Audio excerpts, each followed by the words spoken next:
La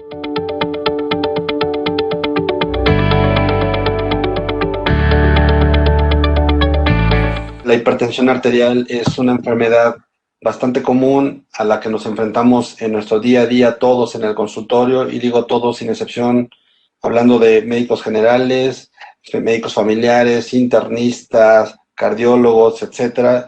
Es tan alta la prevalencia de la hipertensión arterial y tan alto el riesgo que le confiere al paciente a nivel cardiovascular, que es muy importante el que podamos saber cómo manejar a nuestros pacientes con esta patología.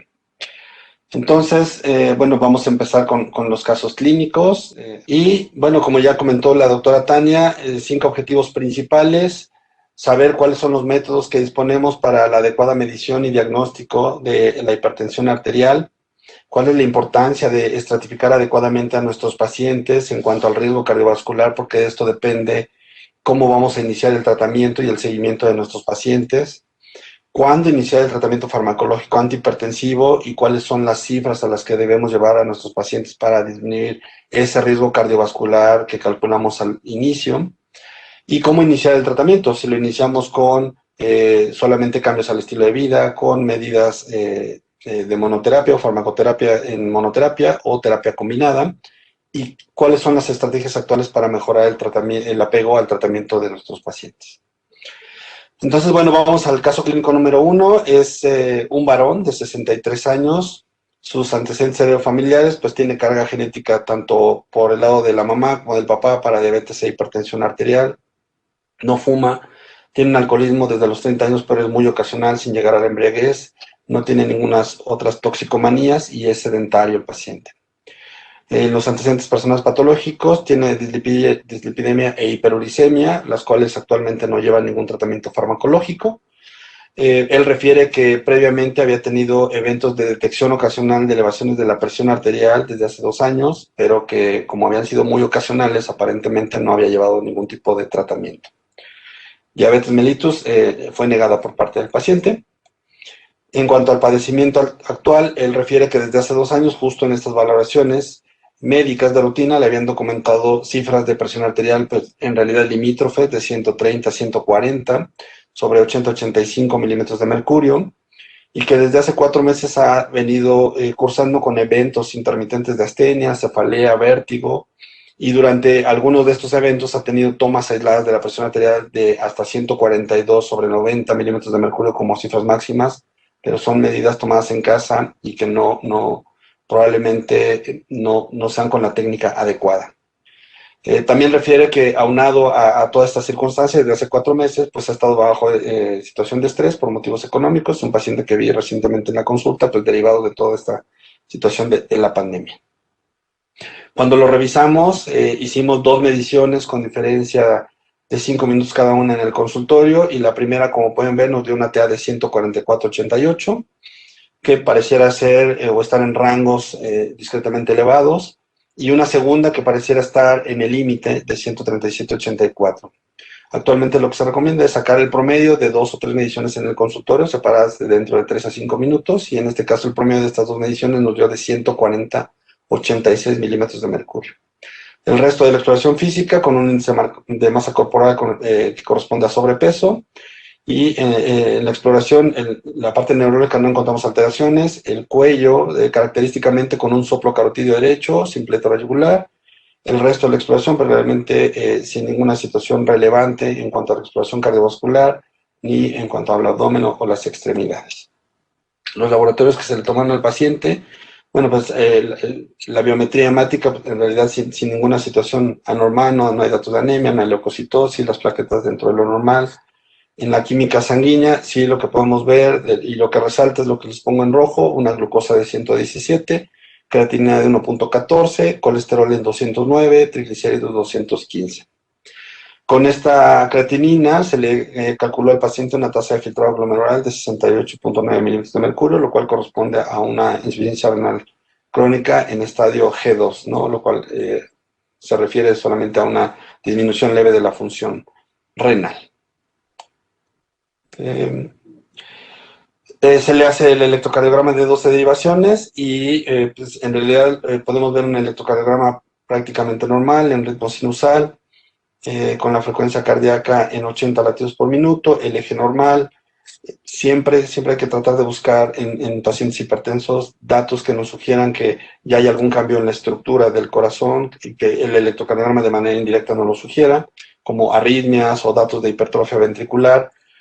Hay muchos parámetros para poder ver si un paciente tiene hipertrofia ventricular izquierda. Uno de ellos, y que es el que creo que comúnmente conocemos todos, es el índice de Sokolov-Lea, que se saca mediante esta formulita que les pongo acá, y en este caso para el paciente, como ya les puse acá, el índice calculado es de 16 milímetros, lo cual no corresponde a un paciente con hipertrofia ventricular izquierda, ya que para considerar hipertrofia ventricular izquierda mediante este método, se requiere que esta medición nos dé arriba de 35 milímetros. Entonces, bueno, ya con toda esta información, los antecedentes que tenemos, pues pasaríamos a la primera pregunta, en donde, ¿qué es lo que vamos a hacer con toda esta información? Y aquí les tengo las 4 respuestas. Primero, continuar el protocolo para confirmar el diagnóstico y establecer los tratamientos. Como inciso B, iniciar tratamiento como paciente ya hipertenso, es decir, lo consideramos ya con el diagnóstico de hipertensión y le iniciamos tratamiento. C, calculamos su riesgo cardiovascular. D, descartamos hipertensión arterial como causa de los síntomas y buscamos otra etiología. O ahí son correctas. ¿Qué opinan?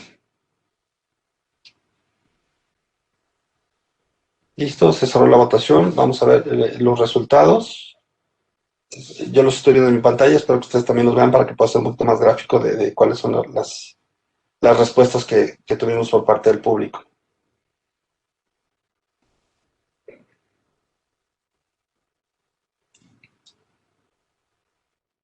Ok, tuvimos solo 4 votos.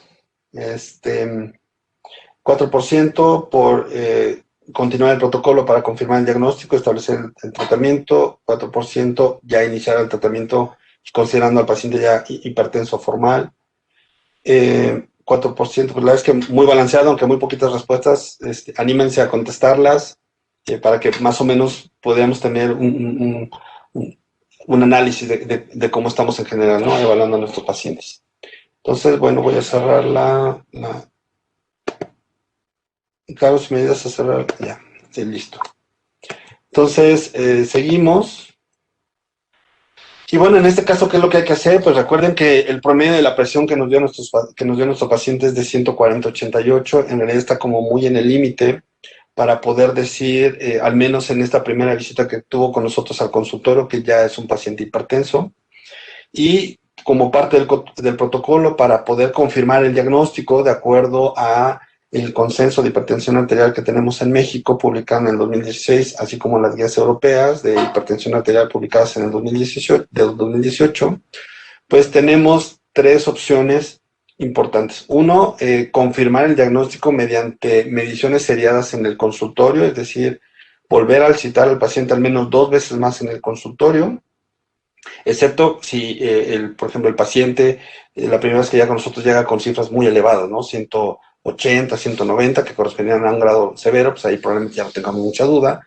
Pero en este caso, como la presión ahí está muy limítrofe, sí se recomienda citarlo 2 veces adicionales a esta primera visita para realizar justo estas 3 mediciones y sacar el promedio de las últimas 2 lecturas. Y en base a eso, de acuerdo a los umbrales para poder diagnosticar hipertensión en el paciente, pues podemos determinar si es o no con las medidas de consultorio. Y las otras 2 son medidas que podemos tomar en casa. La primera de ellas es la que llamamos medición ambulatoria de la presión arterial, que es el famoso mapa, que es un aparatito que se le pone al paciente y se le conecta, conectado a un equipo que va a estar midiendo cada determinado tiempo que nosotros podemos programar, por ejemplo, cada 15 minutos, cada 30 minutos o cada hora en el día, y en las noches igual, para estar tomando registro de la presión arterial y poder obtener valores y de acuerdo a estas mediciones saber si el paciente es hipertenso o no. O la otra, que es la que normalmente utilizamos y tiene un poquito más de ventajas por ser más práctica, más barata, más accesible, es la medición en el hogar de la presión arterial, que podemos escoger cualquiera de estas dos dependiendo la logística y la cuestión económica de los pacientes. Pero cualquiera de estos 3 métodos, ya sea reevaluarlo en el consultorio o cualquiera de estas 2 medidas ambulatorias, tiene una indicación clase 1 dentro de las guías para poder confirmar el diagnóstico de hipertensión arterial. ¿Cuáles son las ventajas de la medición en hogar de la presión arterial? Es decir, si el paciente tiene acceso a un equipo para tomarse la presión arterial, bueno, pues las ventajas son que tenemos las lecturas obtenidas del propio paciente, que es un método más práctico, de bajo costo y obviamente pues quizá un poco más accesible, tanto porque el paciente pueda comprar el aparatito o porque se lo pueda prestar a algún conocido. Con respecto al método de mapa de la presión ambulatoria, bueno, las ventajas es que nos permite tener lecturas de 24 horas y tener todo el registro de las 24 horas del día del paciente, como vamos a ver más adelante. Se considera un mejor método entre los dos métodos de medición ambulatoria, se considera un mejor método porque ha demostrado un mayor poder predictivo de eventos cardiovasculares, ¿no? Y sobre todo, cualquiera de estos dos métodos nos sirven para poder detectar hipertensión de bata blanca. ¿Cuál es la hipertensión de bata blanca? Pues aquel paciente que llega al consultorio, cuando nosotros le medimos la presión arterial, nos da cifras de presión muy altas, pues porque se pone nervioso, llega estresado con el doctor, etcétera. Y cuando ustedes les mandan a tomar la presión de manera ambulatoria, resulta que las presiones son prácticamente normales. O bien, por el otro lado, la hipertensión enmascarada, en donde el paciente llega refiriendo síntomas que son correspondientes a hipertensión arterial, ¿no? Cefalea, fatiga, acúfenos, fosfenos, pero característicamente cuando llega con nosotros la presión está normal y cuando ustedes le mandan a hacer este monitoreo ambulatorio, pues ahí es donde detectamos las cifras elevadas que nos permiten hacer el diagnóstico.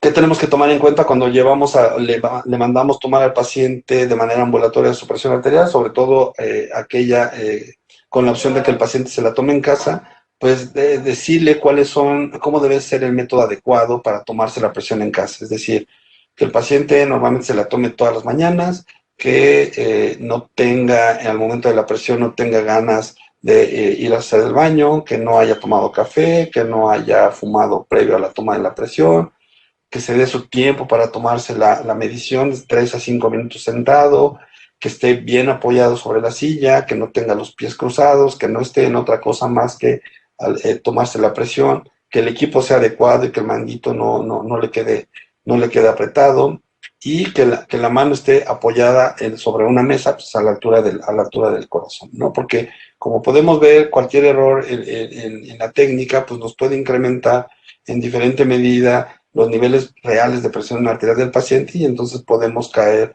en un diagnóstico erróneo de hipertensión arterial. Entonces lo que hicimos con este paciente fue mandarle justo a hacer este monitoreo en el hogar de la presión arterial durante 10 días y les pongo aquí nada más las cifras más sobresalientes que corresponden a los días 1, 4, 5, 7 y 10, en donde, bueno, vean, en la mañana, pues por lo general tiene cifras ahí en el límite, 138, 141 y 136, 138, 142, sobre 86, 91, 88 de diastólica, pero característicamente por la tarde, vean cómo ya las presiones salen un poquito más elevadas, en general en todos los días es como la tendencia que tiene el paciente, pero sí ya con cifras incluso de hasta 157 o 159 con 92 en el caso del día 10.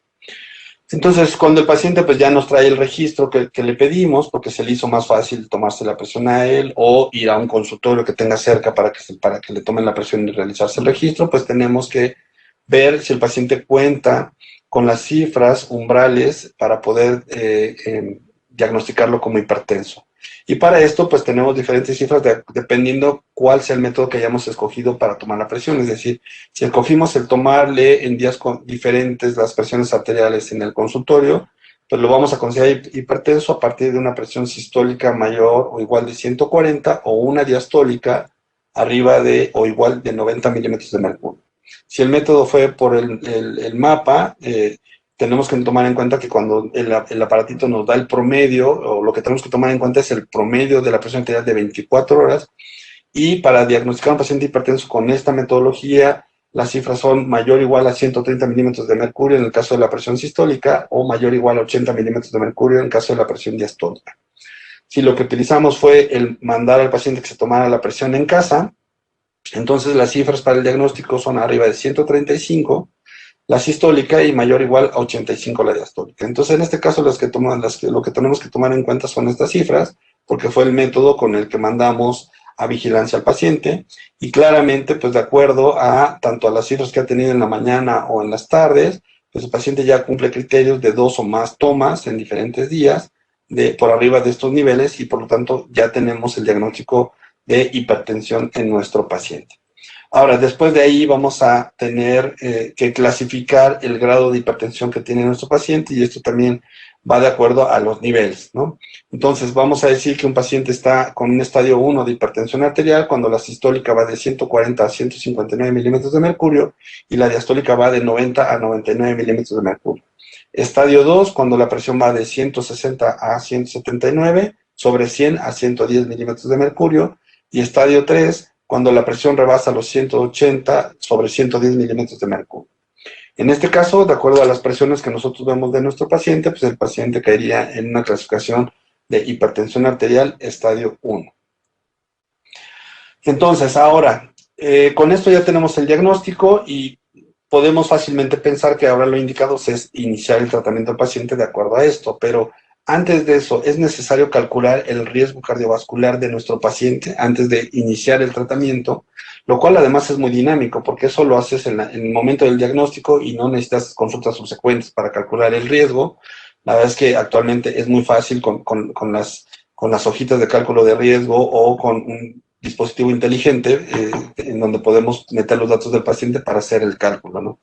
Y vean cómo actualmente en todas las guías de hipertensión arterial que ustedes pueden leer está indicado como clase 1, a la par del diagnóstico y la clasificación, calcular el riesgo cardiovascular del paciente. En este caso hay muchas calculadoras, está el Framingham, está el SCORE, los americanos actualmente promueven una que se llama ASCVD. Esa todavía quizá para nosotros no está tan validada porque no incluye pacientes latinoamericanos. Y en este caso la que nosotros utilizamos es SCORE y ahorita les voy a platicar por qué. Entonces, se recomienda utilizar SCORE para pacientes hipertensos que aún no tienen o que no tengan al momento de revisarlo un riesgo alto o muy alto. Es decir, si el paciente ya tiene una historia cardiovascular, para definirlo como un paciente de muy alto riesgo, que se define como aquel paciente que ya tiene una historia cardiovascular establecida, por ejemplo, un infarto al miocardio, ya tiene enfermedad arterial coronaria establecida, ya ha sido revascularizado, ya ha tenido un evento vascular cerebral o tiene enfermedad arterial periférica ya diagnosticada, pues el paciente ya se considera de alto riesgo. Si el paciente a lo mejor no ha tenido manifestación clínica de aterosclerosis, pero por imagen, ya sea por una tomografía, por un ultrasonido, etcétera, ya le documentamos placas ateroscleróticas con estenosis por arriba del 50%, el paciente también ya se considera de alto riesgo. Si el paciente es diabético, ya con daño a órgano blanco, es decir, con retinopatía diabética, con nefropatía diabética, etcétera, ya también el paciente es de alto riesgo.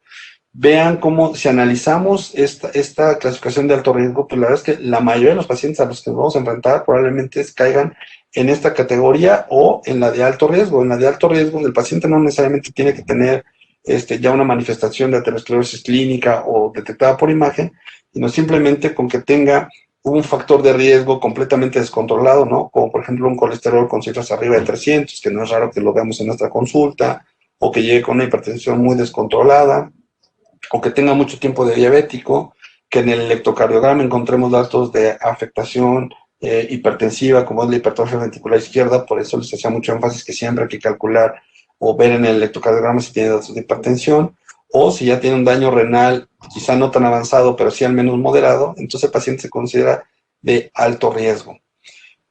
Insisto, la mayoría de nuestros pacientes caerán en cualquiera de estas dos clasificaciones si analizamos con calma cuáles son las características. Si el paciente no tiene nada de esto, como es en el caso de nuestro paciente, porque no tiene historia cardiovascular, no tiene una diabetes de larga evolución porque la negó, aparentemente por clínica el paciente no tiene ninguna de estas características, entonces sí tenemos que utilizar este calculador que es el SCORE para calcular su riesgo. Y estas las pueden descargar de internet. Estas son las gráficas para calcular el riesgo. Está basado en la edad, en el género, en si fuma o no fuma y en los niveles de colesterol. Entonces nuestro paciente en este caso es un paciente que está en la escala desde los 60 años, que no es fumador, que tiene un colesterol que está arriba de 200, o sea, estamos en 1, 2, en el tercer cuadrito, ¿no? Con respecto a lo del colesterol. Entonces nuestro paciente, de acuerdo a la edad, a que es varón, a que no fuma y a su nivel de colesterol, tiene un porcentaje de riesgo cardiovascular a 10 años de 3, es decir, tiene un score de 3, lo cual corresponde a un riesgo moderado, en donde se considera un riesgo moderado aquellos pacientes que tienen por este cálculo entre 1 y 5%.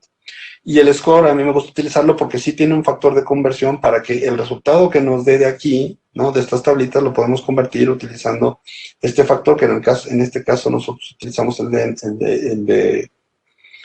de Sudamérica, ¿no? Que es el que más se acerca, y lo multiplicamos por 0.7, entonces queda, el paciente queda entre un score de 2 a 3.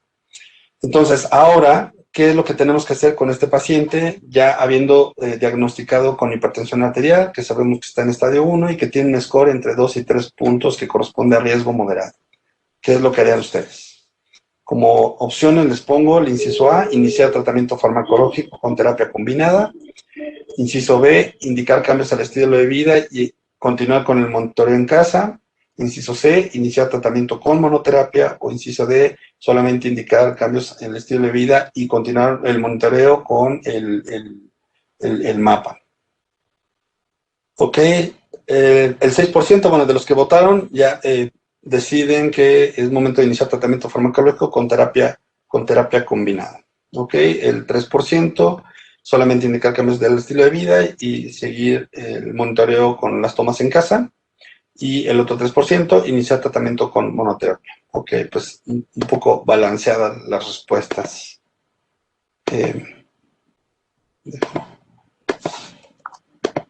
Déjenme cerrar esto.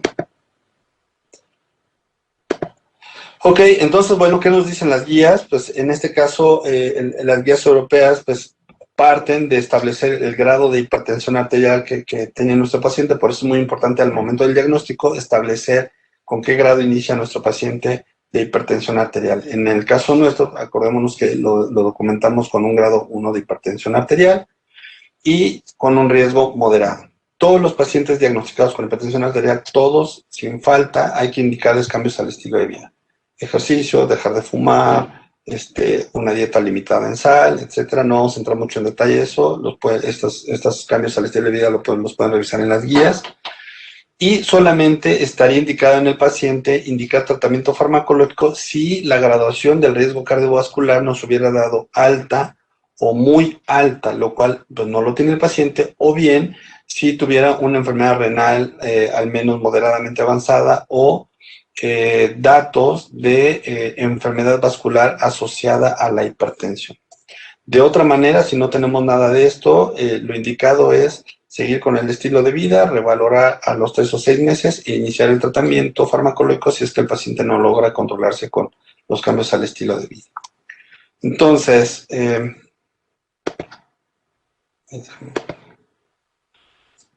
este caso iniciamos con los cambios al estilo de vida y recuerden que yo les mencioné que pudiera haber decidirse a la par iniciar tratamiento farmacológico si nosotros documentamos la presencia de daño ya a órgano blanco mediado por hipertensión arterial. Es decir, muchos de los pacientes hipertensos pues son silenciosos, acuérdense que por eso se llama el asesino silencioso a la hipertensión arterial, y cuando el paciente ya debuta con síntomas es porque además ya trae asociados cambios subclínicos que solamente los podemos documentar a la exploración física, como cuáles, pues hacerle un examen neurológico minucioso al paciente y valorar su estado cognitivo, hacerle un fondo de ojo para ver si no tiene alteraciones en relación a retinopatía hipertensiva.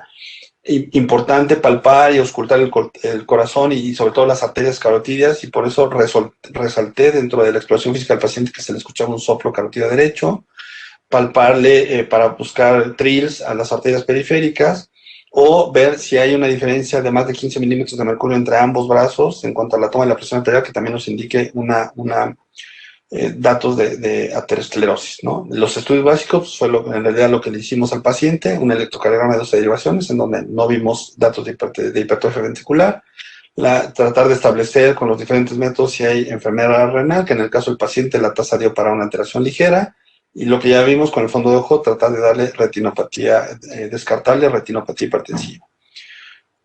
Producto de la exploración física y del soplo que le documentamos al paciente, le mandamos a hacer un ultrasonido Doppler carótido bilateral y la impresión diagnóstica o el reporte que nos dieron fue que efectivamente el paciente tenía además una estenosis del 52% en la arteria carótida común interna y además asociados a engrosamientos intimales como factores de riesgo cardiovascular. ¿Por qué es importante documentar si el paciente tiene presencia de daño a órgano blanco mediado por hipertensión arterial? Porque tener un paciente con hipertensión de grado 1, solo con un factor de riesgo, que en este caso es la dislipidemia, y tener riesgo moderado, al momento de que nosotros documentamos alteraciones asociadas a la hipertensión, como fue en el caso de la placa en el cuello, pues pasamos de tener un paciente con riesgo moderado a un paciente ya con riesgo alto, en donde ya, si nos vamos nuevamente a las guías, además de los cambios en el estilo de vida, entonces sí ya está indicado en este paciente iniciar en ese mismo momento tratamiento farmacológico como bien respondía.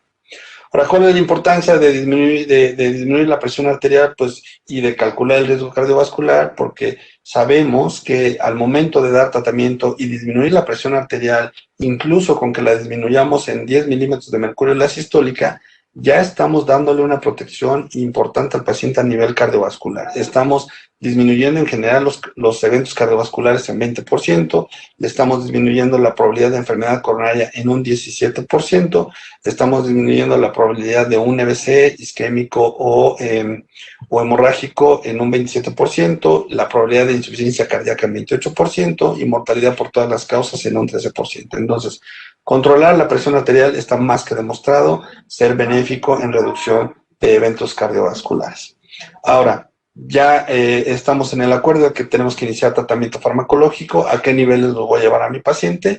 Pues aquí están los diferentes escenarios clínicos, si solamente es hipertenso, si además es diabético, o si además tiene enfermedad renal crónica establecida, o si ya tiene enfermedad coronaria establecida o un antecedente o un EBC. Y esto asociado a la edad del paciente, lo cual que para nuestro paciente en general, siendo hipertenso, no siendo diabético, no teniendo una enfermedad renal avanzada, sin enfermedad coronaria o antecedentes de EBC, pues el objetivo tendrá que ser llevar al paciente a una presión arterial sistólica menor o igual de 130, pero no menor a 120, porque también ya está demostrado que un tratamiento intensivo para llevar a cifras más estrictas de presión arterial por abajo de 120 puede ser deleterio por generar hipoperfusión, daño renal, aumento de potasio, etc. Ahora, vamos al caso clínico número 2. Este es otro paciente, es un masculino más joven, 58 años, padres y hermanos con diabetes mellitus. Él fuma desde hace algunos años a razón de 5 cigarrillos al día y ingiere bebidas alcohólicas de tipo social, suspendido hace 2 años. No tiene toxicomanías, tampoco no es un paciente que haga ejercicio. Al contrario de nuestro paciente previo, este paciente sí es diabético de larga evolución, tratado con metformina y dislipidemia en tratamiento con estatina. Él fue enviado a nuestra consulta por iniciar hace un mes con edema de miembros periféricos y detección intermitente de las cifras de la presión arterial entre 100 y 160 milímetros de mercurio. Y al interrogatorio dirigido solamente asociado a esto, solamente refería a cefalea matutina ocasional y sin ningún otro síntoma agregado por parte del paciente. En la exploración física, nuevamente, tomas de presión arterial separadas por lo menos en 3 a 5 minutos y sacar el promedio. Eso es lo primero que tenemos que hacer. Entonces, el promedio que nos dio de presión arterial este paciente fue de 147/86 en el consultorio. Aquí les pongo la exploración. Además, pues, se documentó que el paciente era obeso en grado 1. Nada relevante con respecto a la exploración física, excepto el edema bimalleolar, y cuando le sacamos los laboratorios, pues vemos que es un paciente que no tiene un buen control metabólico, como la mayoría de nuestros pacientes, a los que nos vamos a enfrentar desafortunadamente, ya está bien establecido en las encuestas nacionales de salud que solamente el 25% de los pacientes están bien controlados. Desafortunadamente es nuestra realidad y hay que tenerla muy en cuenta.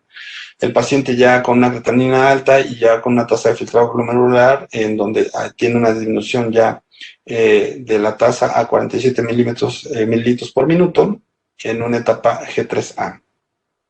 Colesterol total arriba de 200, así como los triglicéridos, y el ego pues ya asociado a esta disminución de la tasa de filtrado glomerular con microalbuminuria, con un índice de albúmina creatinina de 100.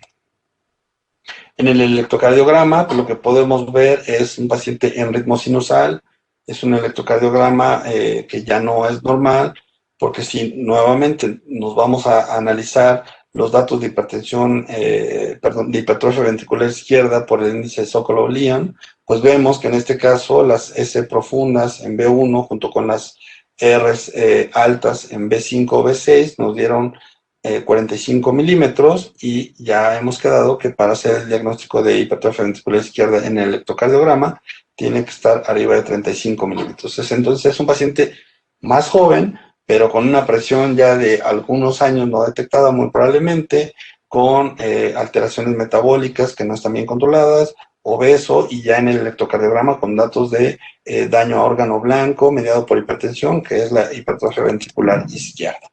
A este paciente lo seguimos con mapa, y entonces más o menos así es como, dependiendo del equipo que ustedes tengan o el que utilicen, o con el que si se lo mandan a algún laboratorio a hacer, es más o menos como la gráfica que les van a presentar de la toma de la presión arterial en el horario diurno, en el horario nocturno, y bueno, hasta que complete las 24 horas, y claramente aquí podemos ver cómo el paciente incluso tiene cifras sistólicas de hasta 200 milímetros de mercurio, ¿no? En el horario de la tarde, probablemente a la hora de la comida, y al despertarse también normalmente hace picos sistólicos importantes. Entonces, de acuerdo a esto, con estas cifras, nosotros categorizamos a nuestro paciente, ya evidentemente lo diagnosticamos como hipertenso y lo categorizamos con una hipertensión estadio 3 por estas cifras sistólicas al menos por arriba de 180 milímetros de mercurio. En automático, cuando nosotros tenemos una presión arterial en grado 3, ya independientemente de si tiene factores de riesgo, si es diabético, etcétera, vean cómo ya en automático, por el puro nivel tan alto de la presión arterial, el paciente se considera de alto riesgo. Y si además, pues bueno, ya le sumamos que el paciente es diabético, que tiene falla renal y que tiene datos de daño a órgano blanco mediado por hipertensión, pues entonces el paciente, incluso estamos ante un paciente de muy alto riesgo, en donde es muy importante controlar la presión lo más pronto posible, y además apoyarnos de otros especialistas como el endocrinólogo para llevar un mejor control metabólico. Entonces, nuevamente, todos los pacientes tienen que tener cambios al estilo de vida. Esto solamente es educación para el paciente, hacerle conciencia. En nuestro medio es muy difícil, ¿no?, que el paciente nos siga estos consejos, y normalmente se quiere escudar en la toma de los medicamentos, pero tenemos siempre que tratar de educar a nuestros pacientes y decirle que los cambios en el estilo de vida son muy importantes para que los medicamentos funcionen, ¿no? Entonces, en este caso, grado 3 de hipertensión es tratamiento inicial farmacológico, ya, sin tener que tomar en cuenta ninguna clasificación o ningún escenario. Ahora, cuando ya yo decido iniciar tratamiento en un paciente, independientemente ya si fue mediante directo por una hipertensión grado 3 o si fue por una hipertensión grado 1 que se nos convirtió a un inicio de tratamiento farmacológico porque el riesgo se nos fue a alto riesgo como en el paciente previo, bueno, tenemos que recordar las clases de medicamentos que actualmente están indicadas para estrategias de inicio de farmacoterapia antihipertensiva. Donde tenemos los niveles de la IECA, los ARA, los betabloqueadores, los calcio antagonistas y los diuréticos, ¿no? Son las 5 familias que están indicadas para iniciar como tratamiento farmacológico. Y, ojo, muy importante, se recomienda que cualquier paciente a los que por el algoritmo nos dé ya inicio de tratamiento, se recomienda que el tratamiento desde un inicio ya sea combinado. Si ustedes leen las guías europeas, las americanas, las mexicanas, las que quieran, ya actualmente los tratamientos se recomiendan desde un inicio combinadas, porque se ha visto que muchas veces iniciar con monoterapia, pues nada más nos va a retrasar el control de la presión arterial, y al final, para lograrlo, vamos a terminar utilizando un tratamiento combinado. Entonces, para no retrasar el control del paciente, como en este caso, que es de un paciente con hipertensión grado 3, hay que utilizar desde un inicio tratamiento combinado. Y solamente se va a dejar un tratamiento a valorar de acuerdo a su expertise y a su juicio clínico con monoterapia a aquellos pacientes pues que sean sobre todo pacientes de edad ya avanzada, que tengan fragilidad, o pacientes de muy bajo riesgo que no tengan daño a órgano blanco mediado por hipertensión que nos modifique su su riesgo cardiovascular, y que tengan una presión relativamente una hipertensión relativamente ligera, ¿no?, en estadio 1. Serían como que las únicas condiciones en donde quizá podría estar permitido iniciar con monoterapia. El resto de los pacientes, como en la mayoría de los pacientes que nosotros vamos a ver, pues el tratamiento de inicio ya debe de ser un tratamiento combinado. Las estrategias que se manejan, pues dependiendo de los escenarios, aquí les voy a poner los más comunes. Si es una hipertensión que no está complicada con diabetes, con enfermedad renal crónica, con que el paciente ya sea un paciente cardiópata o que ya tenga evento vascular cerebral establecido, pues aquí vean cómo las terapias combinadas iniciales recomendadas como clase 1 sería bloquear el sistema renina-angiotensina con un IECA o un ARA2 más un calcio antagonista o diurético, ¿no? Pero vean cómo siempre primera línea es bloquear el sistema renina-angiotensina y de ahí lo podemos combinar con un calcio antagonista o un diurético. Si el paciente no se controla, a pesar de dar un tiempo prudente de 3 a 6 meses con esta combinación dual, entonces pasamos a la terapia triple, ¿no? Que incluye también bloquear el sistema renina-angiotensina más el calcio antagonista más el diurético. Si estamos ante un paciente hipertenso, pero ya cardiópata, es decir, ya con un cateterismo que me diga que tiene enfermedad arterial coronaria o que ya se infartó o ya está revascularizado, ya sea con stents o con cirugía cardíaca, entonces se recomienda dentro del algoritmo un beta bloqueador, pero siempre acompañado por un bloqueo del sistema renina-angiotensina, ya sea un ARA2 o un IECA. ¿Sale? Si el paciente no se controla, entonces ya optamos por una terapia triple en donde ya podemos agregar un calcio antagonista o un diurético. Si el paciente ya tiene enfermedad renal crónica, como es el caso de nuestro paciente, bueno, iniciar con un ARA2 o un IECA más un calcio antagonista o un ARA2 y un IECA más un diurético. Estas serían las dos recomendaciones iniciales. Y si el paciente no se controla después de tres meses, entonces ya combinamos el ARA2 con el calcio antagonista y el diurético. Ahora, la pregunta 3. En su práctica diaria, ¿cómo es el apego de sus pacientes a la hipertensión arterial? Y si alguien, dejo el micrófono abierto, si alguien quiere participar en el comentarnos el por qué cree que sus pacientes no se apegan a los tratamientos, pues bienvenidas, ¿no? Aquí tenemos las opciones de respuesta. De algunos resultados, bueno, 6%, el 50% con el tratamiento, 3% el 20%. Nadie el 100%, sí, la verdad es que súper complicado. Pues sí, la verdad es que desafortunadamente el apego al tratamiento es un problema en general para la hipertensión, para la diabetes, para la dislipidemia, etcétera. Y creo que parte fundamental, volvemos a lo mismo, es educar al paciente, hacerle conciencia del beneficio que va a obtener tanto de tomar las medidas en el cambio de estilo de vida como en el apegarse al tratamiento. Y creo que también tenemos que nosotros como médicos ser conscientes que sí, la verdad es que hay pacientes que parecen farmacias, ¿no? Una pastilla para el ácido úrico, otra para la diabetes, otra para la presión, otra, si ya se infartó, bueno, no les cuento, toman como 5 tabletas más para prevención cardiovascular ya dirigida a coronaria. En fin, la verdad es que sí, los pacientes, sí, tenemos que ser un poco más, tratar de ser más empáticos desde la parte médica y aquí también un llamado a la parte de las farmacias, porque sí, de lo que se ha visto que mejora el tratamiento o el apego al tratamiento es simplificar los esquemas. ¿Y cómo podemos simplificar los esquemas? Pues sacando píldoras o tabletas combinadas que faciliten que el paciente en lugar de que tenga que tomar 10 tabletas por separado, pues efectivamente solamente se tome 5 o se tome 3, ¿no? Pero que no por eso deje de tomar uno u otro fármaco, sino que pueda estar tomándolos todos, pero con tabletas combinadas en donde traigan 2 medicamentos, otros medicamentos, y eso se ha visto y ha demostrado que sí mejora la adherencia a los tratamientos, como ya se ha demostrado en algunos estudios, como este que se publicó en la revista Hypertension en el 2010, y esto es muy importante porque se ha demostrado que una vez que el paciente se detecta como hipertenso y nosotros le prescribimos hasta el 25%, o sea, 2 de cada 10, al menos saliendo del consultorio, no nos van a hacer caso, ¿no? Creen que no se sienten mal, creen que no les va a ir mal, etcétera. Y el hacer conciencia de su problema ayuda a que el paciente no se vaya con esta idea de que no le va a pasar nada. Y si nos vamos al primer año de tratamiento, la verdad es que la mitad de los pacientes, por ejemplo, si salen a trabajar y les toca en un horario intermedio el medicamento, pues la mitad de ellos se les olvidó la pastilla, la dejaron en su casa y evidentemente pues no se la van a tomar. Y cuando llegan a casa a lo mejor ya ni se acuerdan, ¿no? Y solamente 1 de cada 5 pacientes refiere apego, ¿no? Esto es muy común en insuficiencia cardíaca también, lastimosamente en México, Latinoamérica y a nivel en todo el mundo, solamente el 30, En Europa incluso solo hasta el 35% tienen apego al tratamiento. Entonces, creo que las terapias combinadas y que las farmacias nos pueden apoyar en sacar tratamientos ya con terapias combinadas, pues sería fabuloso, sobre todo si ya sabemos que desde un inicio también el paciente va a iniciar un tratamiento combinado. Bueno, espero que los casos clínicos les hayan sido de interés. Aquí les pongo algunos mensajes para llevar a casa.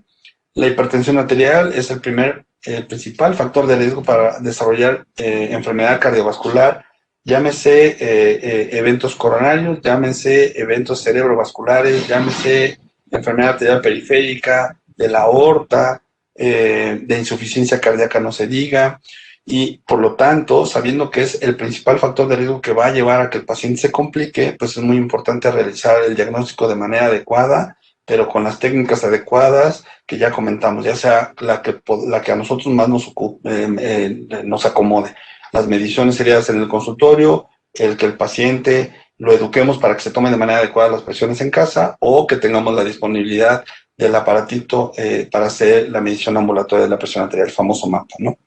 Que sepan que el inicio del tratamiento farmacológico y el régimen, como vimos, deben de individualizarse, porque no todos los pacientes son iguales, dependiendo si encontramos datos de hipertrofia ventricular, si encontramos datos de soplos, etcétera. Vemos cómo los riesgos pueden cambiar, y entonces el inicio del tratamiento y el momento y la vigilancia deben de ser calculados de acuerdo al riesgo calculado, a los niveles de la presión arterial y la presencia de daño a órgano blanco inducido por hipertensión arterial.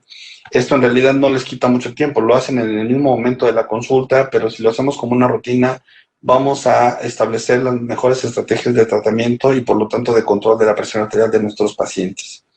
Tengan en cuenta que el objetivo de controlar la presión arterial no es decir, ya lo llevé a 130.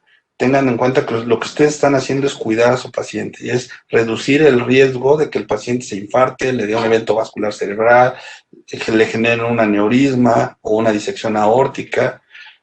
Al paciente no nada más bajarle o sentirnos bien bajándole la cifra de presión arterial sistólica o diastólica.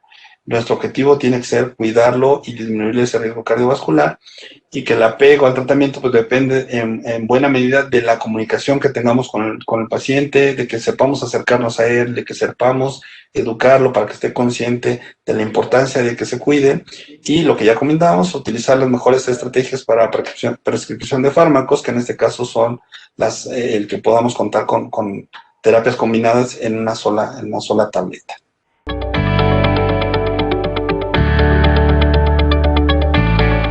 Lo que pasa es que no hay un estudio que nos pueda dar una información global. Aquí los estudios van a ir dirigidos pues de acuerdo a lo que encontremos. Por ejemplo, a este último paciente que le encontramos datos de hipertrofia ventricular, pues lo mandamos a un ecocardiograma, en donde ahí el ecocardiograma nos va a dar datos de si tiene hipertrofia concéntrica, si tiene remodelado o si ya está en una fase de dilatación, etcétera.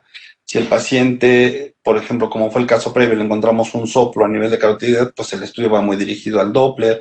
En fin, por eso es muy importante sí hacer una exploración, sobre todo en la primera visita, para tratar de buscar o encontrar datos que nos guíen a los estudios subsecuentes, porque pues en las instituciones de salud, ¿no?, es muy difícil poderles mandar un combo de ultrasonido carotidio, ecocardiograma, etcétera. Entonces, sí es muy dirigido de acuerdo a lo que nosotros encontramos en la exploración o lo que encontremos en los estudios, como el electrocardiograma, o si hay datos de albuminuria, pues mandarle a hacer un examen, un ultrasonido renal para ver si los riñones ya están chiquitos y con datos de enfermedad renal crónica, o una depuración de 24 horas, etcétera, ¿no? O sea, sí va a depender mucho de lo que encontremos en la exploración física.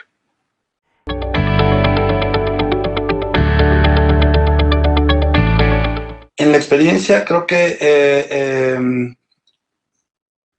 sí el tratamiento combinado es inmediato. O sea, los ARA, pues, dependiendo del ARA, tardan en hacer su efecto máximo a lo mucho 5 o 7 días, pero es el tratamiento máximo. Al paciente, una vez que empieza a tomar el tratamiento combinado, a las 24, 48 horas, ya estamos viendo una reducción de la presión arterial que va a ser máxima al momento en que lleguemos al efecto máximo del fármaco, pero el efecto es inmediato.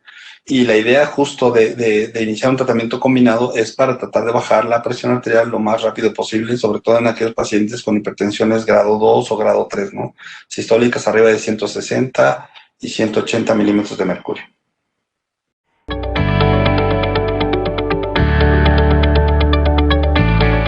Sí, de hecho no se consideran en ninguna. O sea, si utilizamos Framingham, si utilizamos el Score o Reynolds, la verdad es que no lo consideran porque los triglicéridos, ah, cuando fueron diseñadas estas calculadoras, todavía no se empezaba a determinar el que fueran un factor también asociado cardiovascular. Incluso hoy todavía, hoy en día todavía no se tiene muy claro el rol, porque todos los estudios, quizá los triglicéridos no han demostrado que le confieran un riesgo mayor al paciente cardiovascular, como si el nivel de colesterol o el colesterol LDL, ¿no? El de baja densidad, pues, ¿no? Entonces, por eso ahorita los triglicéridos no están incluidos, y cuando se han hecho estudios epidemiológicos y cuando se integran a estos modelos matemáticos para saber cuáles son las variables que confieren mayor riesgo o mayor probabilidad de riesgo, pues los triglicéridos no han salido determinantes, por eso no se utilizan en las escalas.